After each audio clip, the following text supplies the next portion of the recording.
Assalamualaikum warahmatullahi wabarakatuh. Kami dari kelompok 11 studi kelayakan bisnis kelas perbankan syariah 5H ingin menyampaikan hasil diskusi kami, yaitu tentang aspek keuangan. Jadi aspek keuangan merupakan aspek yang digunakan untuk menilai keuangan sebuah perusahaan secara keseluruhan. Aspek keuangan ini memberikan gambaran yang berkaitan dengan keuangan sebuah perusahaan, sehingga aspek keuangan sangat penting diteliti kelayakannya. Selanjutnya ada sumber-sumber dana. Jadi sumber dana pada sebuah perusahaan itu ada dua, yaitu yang pertama berupa modal asing, yang kedua modal sendiri. Modal asing ini seperti pinjaman dari bank atau perbankan, yang kedua pinjaman dari lembaga keuangan lainnya, yaitu seperti modal ventura, leasing, dana pensiun, dan sebagainya. Terakhir itu ada pinjaman dari non-bank. Kemudian sumber dana yang kedua yaitu modal sendiri, yaitu berupa setoran dari para pemegang saham dan kemudian dari laba ditahan, kemudian cadangan laba. Kemudian yang ketiga yaitu ada biaya kebutuhan investasi. Jadi biaya kebutuhan investasi ini ada tiga. Yang pertama biaya perinvestasi, yaitu berupa pembuatan studi dan biaya kepengurusan perizinan. Yang kedua biaya pembelian aktiva tetap.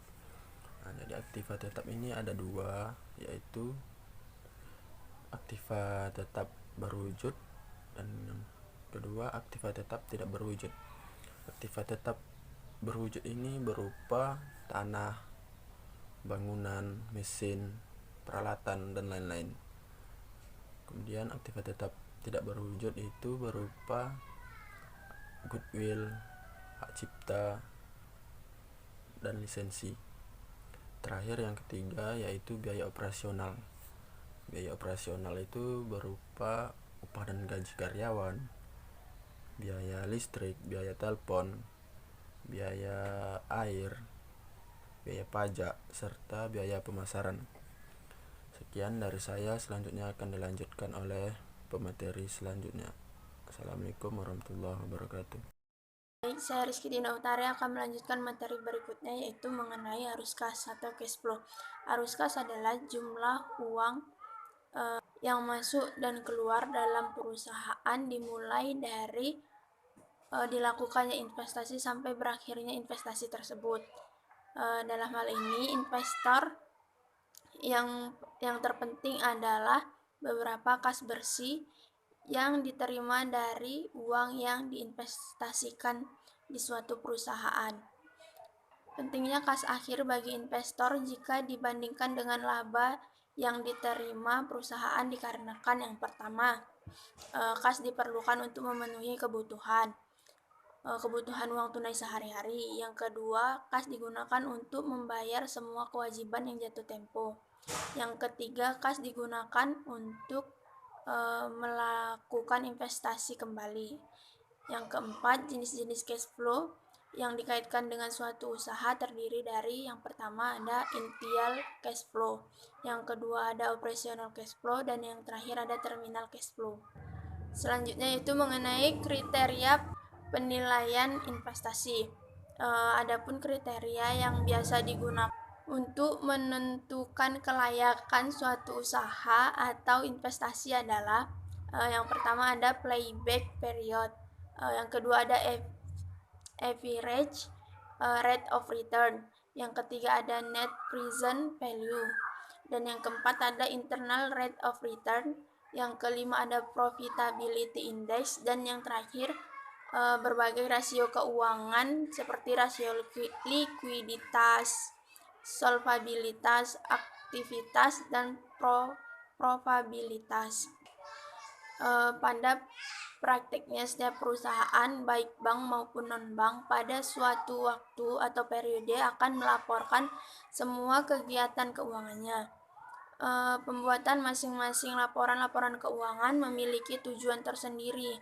Secara umum, tujuan pembuatan laporan keuangan suatu perusahaan adalah yang pertama, memberikan informasi keuangan, jumlah aktiva, jenis-jenis aktiva. Yang kedua, jumlah kewajiban, jenis-jenis kewajiban, dan jumlah modal. Yang ketiga, memberikan informasi tentang hasil usaha yang tercermin dari jumlah pendapatan yang diperoleh, sumber-sumber pendapatan. Yang keempat, jumlah biaya yang dikeluarkan. Berikut jenis-jenis biaya yang dikeluarkan dalam periode tertentu. Yang kelima, memberikan informasi tentang perubahan-perubahan yang terjadi dalam aktiva kewajiban dan modal suatu perusahaan.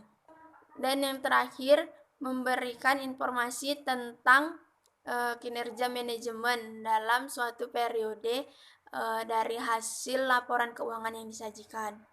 Pihak-pihak yang berkepentingan.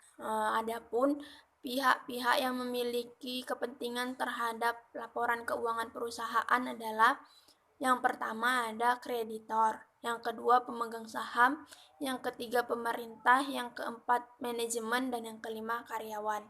Baiklah, untuk materi selanjutnya akan dilanjutkan oleh pemateri berikutnya. Terima kasih. Assalamualaikum warahmatullahi wabarakatuh.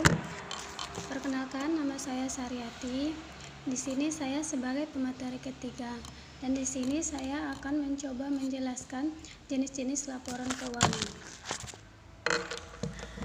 Jenis-jenis laporan keuangan adalah yang pertama yaitu neraca, laporan laba rugi, laporan arus kas, laporan perubahan modal. Selanjutnya yaitu proyeksi neraca dan laporan laba rugi. Di samping membuat cash flow, perusahaan juga diminta untuk membuat proyeksi laporan keuangannya untuk beberapa periode atau biasanya seumur proyek. Proyeksi laporan keuangan yang dibuat adalah neraca dan laporan laba rugi. Untuk lebih mengenal memahami neraca dan laporan laba rugi, ada baiknya kita mengulang kembali pengertian apa saja yang terdapat dalam dua hal laporan keuangan tersebut. Yang pertama yaitu neraca. Neraca merupakan laporan keuangan yang menunjukkan posisi harta, utang, dan modal perusahaan pada waktu tertentu. Artinya, neraca dapat dibuat untuk mengetahui kondisi keuangan perusahaan dalam waktu tertentu dan setiap saat dibutuhkan. Secara garis besar, neraca menggambarkan jumlah harta di posisi aktiva dan jumlah utang serta modal di posisi pasiva. Komponen harta tergambar di posisi adalah sebagai berikut. Yang pertama yaitu aktiva lancar. Aktiva lancar terdiri dari kas, rekening pada bank atau giro dan tabungan, deposito berjangka, surat-surat berharga, piutang atau kredit yang diberikan, persediaan, biaya yang dibayar di muka, pendapatan yang masih harus diterima, aktiva lancar lainnya. Yang kedua yaitu penyertaan. Yang ketiga yaitu aktiva tetap yang terdiri dari aktiva tetap berwujud, yaitu tanah, mesin, bangunan, akumulasi penyusutan, aktiva tetap lainnya. Selanjutnya yaitu aktiva tetap yang tidak berwujud, yaitu goodwill, hak cipta, lisensi, merek dagang. Yang keempat itu aktiva lainnya terdiri dari gedung dalam proses, tanah dalam penyelesaian, piutang jangka panjang, uang jaminan, uang muka investasi. Kemudian komponen utang atau kewajiban serta modal tergambar dalam posisi pasiva sebagai berikut.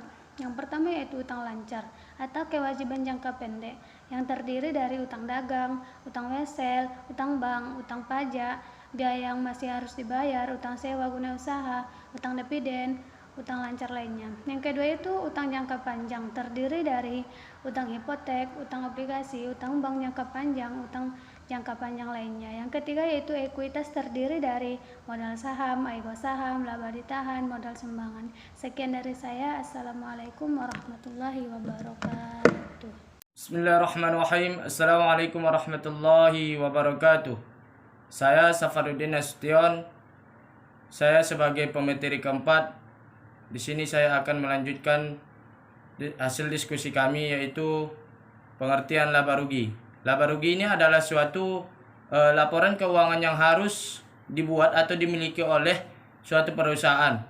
Karena ini yang menjadi acuan terkait kondisi finansial yang terkait di saat itu. Dan laporan laba rugi ini adalah bahwasanya yang menunjukkan jumlah pendapatannya yang diperoleh dan biaya-biaya yang dikeluarkan dalam suatu periode tertentu. Dan berikutnya adalah suatu komponen-komponen yang ada dalam suatu laporan laba rugi, yaitu penjualan pendapatan atau yang disingkat dengan HPP, yaitu yang dimaksud dengan harga pokok penjualan. Laba kotor, biaya operasional atau biaya umum, biaya penjualan dan biaya sewa, biaya administrasi, laba kotor operasional, penyusutan, pendapatan bersih operasi, dan pendapatan lainnya. Dan laba sebelum bunga dan pajak atau EBIT, biaya bunga atau yang dimaksud dengan bunga wesel, bunga bank, bunga hipotek, dan bunga obligasi, dan bunga lainnya. Dan laba sebelumnya itu yang disebut dengan pajak-pajak, laba sesudah bunga dan pajak, laba per lembar saham. Cukup sekian dan terima kasih. Saya kembalikan kepada moderator.